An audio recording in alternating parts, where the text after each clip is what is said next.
In today's video, we dive deep into a chilling case that rocked a community and shattered a family.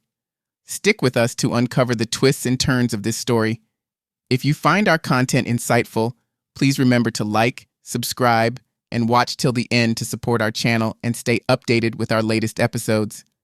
They looked like a perfect family, but the truth was actually very creepy. A furious man left his house, slamming the door loudly. He stopped in the driveway, ran his hands through his messy black hair many times. Clearly upset, he whispered something quietly before walking fast back to the house. He pulled the doorknob hard, went inside, and picked up a baseball bat that was near the door. He walked strongly through the house, yelling loudly. Hearing him, a young woman with blonde hair came out. As she got close, he hit her on the head with the bat. She fell down, and quickly, a pool of blood formed around her. The man with dark hair kept hitting the woman who couldn't move until he calmed down. It's hard to believe that such terrible things happen in New Zealand, a beautiful place known for its great nature and animals, which usually makes life there good and peaceful. Today's story changes the quiet life in Auckland, changing the idea of a happy family. Carmen and Brad met on a day that seemed normal but turned out very important for both. Carmen Thomas was born on October 30th, 1987, in South Africa. Her father died when she was only 10. Feeling very sad, her family moved to Whitby in the UK to live with relatives. But they didn't find peace there and moved back to South Africa soon.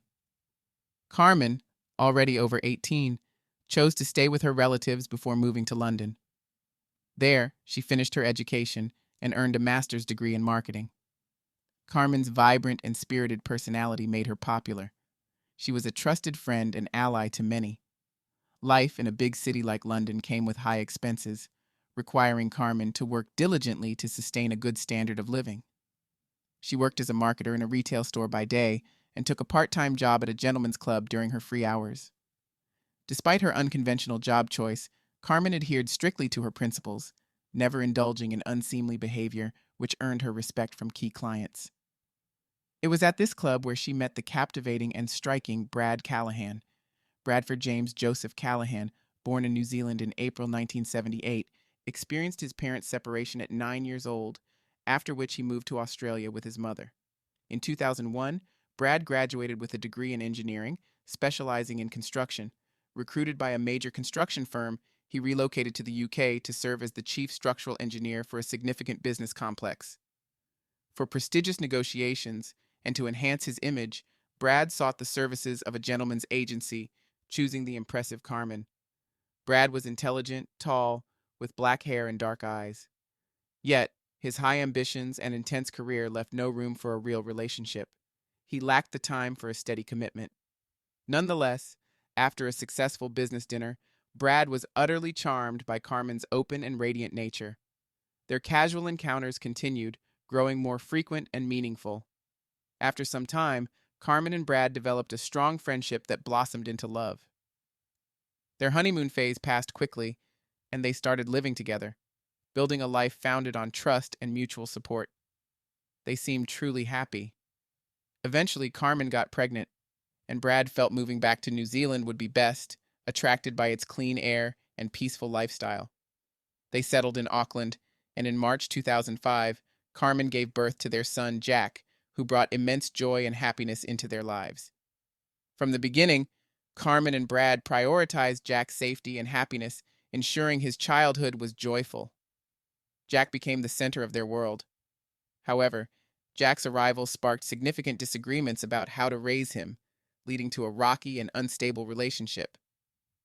After 3 years, the couple split, but agreed on shared custody of Jack. Despite the tough breakup, they both made efforts to maintain a positive relationship for their son's sake. Seeking family support, Carmen and Jack moved in with Colin, Carmen's half-brother, who also lived in Auckland. Over time, Carmen regained her emotional stability and started a new chapter without Brad. In 2008, Carmen and her son moved to a house on the street next to Brad's to keep Jack close to his father. Having lost her own father young, Carmen was determined to keep Jack's father involved in his life as much as possible. Despite her decision, many friends and relatives still believed Carmen and Brad shared a strong friendship. Although they only spent time together for Jack's interests, life continued. Carmen and Brad each sought happiness on their own. Brad kept his job as a construction engineer and, in May 2009, began a new relationship with a woman, eventually getting engaged. Meanwhile, Carmen focused on raising Jack and returned to work at the Gentlemen's Club, which Brad found upsetting. Brad firmly believed that Jack's mother should not pursue what he saw as questionable ways to earn money. This issue brought their previously good relationship to a boiling point. The tension escalated. Carmen made ultimatums, and Brad consistently ignored his ex-lover's pleas. Brad moved on to a new marriage and was expecting another child. His new financial responsibilities began to affect the alimony he provided Carmen for Jack's upkeep. Financial strain became a tipping point, leading to frequent arguments. On March 19, 2010, the neighbors called the police after a particularly loud dispute. The responding officers dealt with an incident of domestic violence. Carmen had attacked Brad during an argument and received a police warning. The situation between them deteriorated further. Arguments persisted, even from a distance. Every decision about Jack became a battleground filled with hostility. The conflict peaked when they couldn't agree on which school Jack should attend, resulting in unresolved issues and continuous disputes. On June 29, 2010, Brad visited Carmen's house again to discuss a new child support agreement and Jack's schooling. Carmen, unhappy with the agreement, kicked Brad out, angrily claiming that Jack was not his son. 2 weeks after their last confrontation, Brad tried to reach out to Carmen again, but she did not respond. On July 13, 2010, he reported Carmen Thomas missing to the police. The officers took the report seriously and started their investigation, using video footage and interviews with neighbors to piece together Carmen's last known activities. Investigators discovered that on June 29th, a surveillance camera at a nearby supermarket captured images of Carmen. While examining the house where Carmen lived with Jack, they noticed an unusual detail: the absence of an outdoor garbage can. Inside the house, traces of blood were found on the front door, the washing machine, and near the bathroom sink and shower. Forensic experts applied luminol, a chemical that glows blue in the dark when it comes into contact with the iron in blood hemoglobin, to detect blood traces. The glowing patterns confirmed blood presence on the bathroom door and floor. The landlady, recalling events from June 29th, reported hearing loud screams followed by prolonged cries and moans. She remembered knocking on Carmen's door without getting a response and looking out the window to see a street trash can and an overturned clothes horse, a drying rack used for laundry. Alarmed, she called her husband, but while waiting for him, she saw Brad leaving Carmen's house, holding dirty clothes. Brad hurriedly explained to the landlady that Carmen had become sick after a medical procedure and had vomited blood. However, the landlady observed that Brad appeared freshly showered. Despite this odd detail, she found no reason to doubt his explanation at the time. The landlady didn't contact the police. As the search progressed, Carmen's cell phone became a key focus. Messages continued to be sent from her phone, but the style and tone were different, not matching Carmen's usual way of communicating. These messages and calls persisted until July 10th, raising questions about Carmen's whereabouts and if she needed medical help. During their investigation, the police found Carmen's car. Inside the back seat were luggage, clothes, and other personal items belonging to her. Blood traces were discovered on some items in the suitcase. Additionally, a note in the car indicated Carmen owed money to the agency where she worked. In the glove compartment, an envelope labeled with the name Misty contained $270. Police Inspector Mark Benefield, upon discovering blood in Carmen's car, first suggested that she might have been murdered. The search expanded to the countryside southeast of downtown Auckland after reports that her car was seen there around the time she disappeared, but the search yielded no conclusive results. The investigation continued, with further examination of Carmen's and Brad's phones revealing that both devices had been in close proximity throughout the search. Interestingly, Carmen's phone had not connected to a cell tower in Hamilton, where it was expected to be found. A critical piece of evidence became the missing trash can. Investigators needed to determine if this was the same bin seen by a neighbor from her window on the day Carmen vanished. The question remained: Why was the trash can brought inside the house in the first place? The police, considering the worst possible outcome, revisited Brad's cell phone records and scrutinized his bank transactions, particularly noting his purchases on June 30th. Brad Callahan had bought a meat cleaver, a large plastic container, and several garbage bags, items that stood out from his typical shopping list. Anomalies in Brad's daily routine also caught the investigators' attention. On a particular workday, he arrived unusually early at the construction site and wandered around the property alone, which, while odd, was not alarming enough for his colleagues to report. With the findings, including Carmen's cell phone activities and Brad's suspicious purchases, the focus shifted from Brad being a victim to becoming the prime suspect. The police theorized that Brad had fatally struck Carmen multiple times in the head and then meticulously concealed her body. On September 21st, Brad Callahan was arrested, charged with the murder of Carmen Thomas and obstructing justice. He pleaded not guilty and awaited his trial. During this turbulent period, Brad's second child with his new partner was born, adding emotional complexity to his situation in custody. Overwhelmed by the circumstances, 9 days after his arrest, Brad revealed to the investigators where he had hidden Carmen's body. He believed he had devised a flawless plan to make it appear that Carmen had left for Hamilton and vanished. Confident in his deception, he was taken aback when the plan unraveled. During interrogation, he gave a detailed account of the events on the day he claimed Carmen had forcefully expelled him from her home, shouting that Jack was not his son. After leaving in a rush, Brad returned within 5 minutes. With a fierce swing of the baseball bat, he struck Carmen on the head, causing her to collapse instantly, unconscious, with blood spraying, tainting the floor a stark red. As he towered over her motionless body, his breath heavy, Brad's face twisted into a grimace of wild rage. The severity of his actions hit him. He had crossed a line from which he could never return. Yet, driven by a surge of anger and pain from Carmen's hurtful words, he couldn't hold back and struck her repeatedly. In this moment, driven by a dark obsession, he realized the irreversible nature of his actions, but felt no regret. Memories of better times flashed before him, now irretrievably lost. Acknowledging that his life was irrevocably changed, Brad felt a disturbing sense of resolution. His drastic actions had removed what he perceived as a major obstacle, and now he believed Jack was his alone. Coming back to his senses momentarily, he took a shower, then slipped out of Carmen's house quietly. In the ensuing days, he moved swiftly to conceal his crime. Brad contacted a friend, arranging a meeting outside a supermarket to request specific items: 3 black garbage bags, a bottle of kerosene, and cleaning agents, while he waited outside to avoid drawing attention. Brad then returned to the apartment and embarked on a meticulous cleanup. He carefully cleaned the bloodstains, wrapped Carmen's body in a bag, and disposed of it in a trash can. In the days that followed, Brad methodically dismembered Carmen's body into 8 parts, starting by detaching her legs from the hip joints, preparing them for disposal. Brad meticulously divided each of Carmen's legs into 2 parts at the knees. He also severed her arms and head from the torso.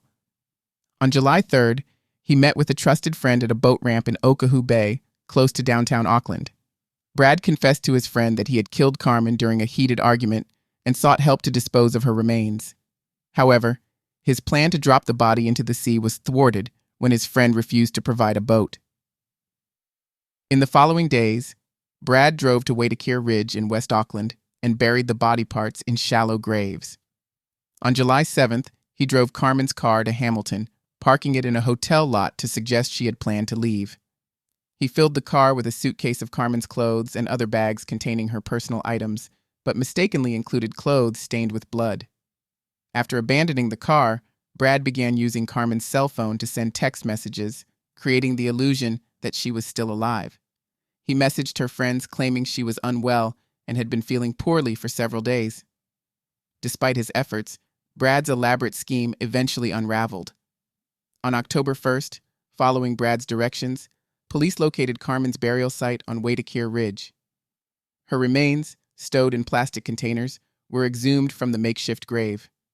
An autopsy revealed she had succumbed to multiple head injuries, with the fatal blow causing a compressed skull fracture. Following extensive forensic analyses, Carmen's remains were released to her grieving family. A private funeral was held on October 13th at Green Lane Christian Center, celebrating the life of Carmen Thomas, a vibrant, kind, and successful woman mourned deeply by her young son Jack, who had clung to the hope of one day embracing his mother again. Jack was left with only the chance to hug and kiss his mother's white casket. The legal proceedings began on February 8, 2011. During the initial hearing, Judge Whining concluded that the crime, though not premeditated, was committed in a moment of intense emotion. He recognized Brad's act was done in a fit of rage, but showed little leniency for the subsequent cover-up efforts. On May 26, 2011, Brad Callahan faced additional charges of attempting to obstruct justice. The police report detailed that at 8:45 a.m. on July 29, 2010, Callahan had struck Carmen Thomas multiple times in the head, leading to her death. He then coordinated with a friend to procure 3 garbage bags and a bottle of kerosene for disposing of the body. In the days that followed, Callahan methodically dismembered Miss Thomas's body into 8 parts, preparing them for disposal. A significant turn of events occurred on November 25, 2011, during a retrial. The Auckland High Court was crowded with police officers involved in the investigation when Bradford Callahan unexpectedly entered guilty pleas for both murder and attempting to pervert the course of justice, having previously denied all charges. The judge described this as a particularly egregious attempt to pervert justice, marking it as one of the gravest such cases. He noted that while the murder was severe, it did not merit the most extreme penalty under the law. On that day, a 33-year-old Brad Callahan was sentenced at the Auckland High Court before a packed gallery of Carmen Thomas's friends and family, including her parents who had traveled from South Africa. Judge Venning handed down a life sentence for the murder and an additional 6 years for attempting to obstruct justice. Judge Venning harshly criticized the extensive measures Callahan took to conceal his actions, declaring the sentences for his crimes would run concurrently. He expressed that the minimal sentence for perverting the course of justice was inadequate for holding Brad Callahan accountable. Mr. Callahan judged himself through his actions that day, causing irreversible harm to 2 families, stated Detective Inspector Mark Benefield. Supporters of Callahan left the courtroom silently, offering no comments. The Thomas family released a statement expressing their unresolved grief.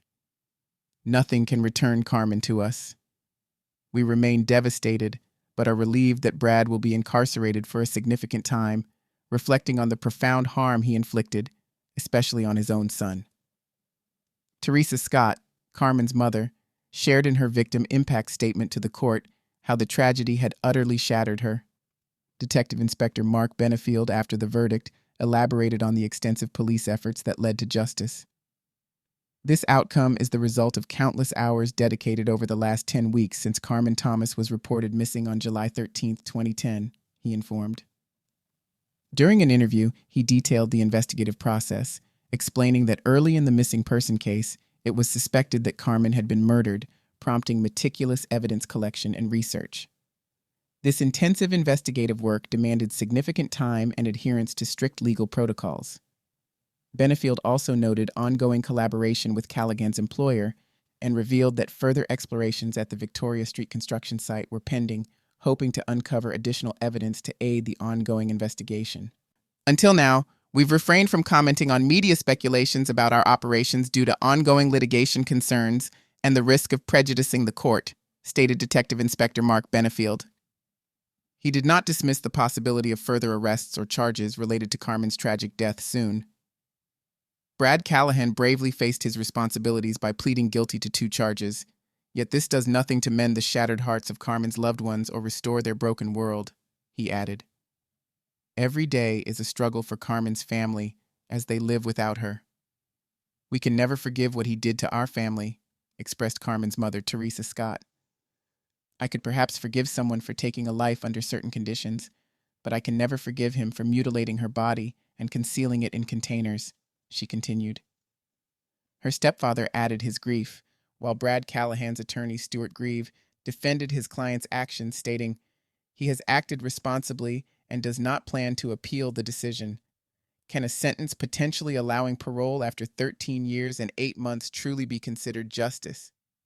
Given that New Zealand records approximately 50 murders annually, any unusual crime receives extensive national media coverage, along with the ensuing court cases. There might have been bias against Carmen at the trial due to her profession, yet no matter how provoked, we can't blame a victim for her own death, can we?